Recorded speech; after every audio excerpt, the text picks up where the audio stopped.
তুই এই তুই না অন্ধ? কে বলেছে আমি অন্ধ?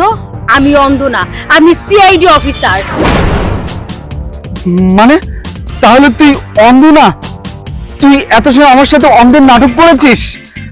আমি এই পুরো এরিয়ার ভিতরে অন্ধ সেজে ছিলাম শুধু একমাত্র তোকেই ধরার জন্য।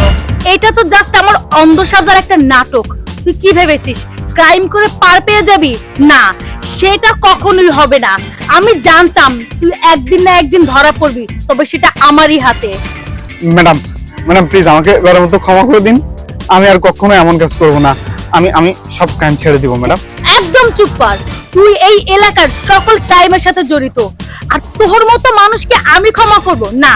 তুই প্রত্যেকটা মাদকের সাথে জড়িত, তুই নারী পাচারকারী, তুই শিশু পাচারকারী। তুই কিভাবে ভাবলি যে আমি তোকে ছেড়ে দিব আর আমি তোকে ক্ষমা করব? না।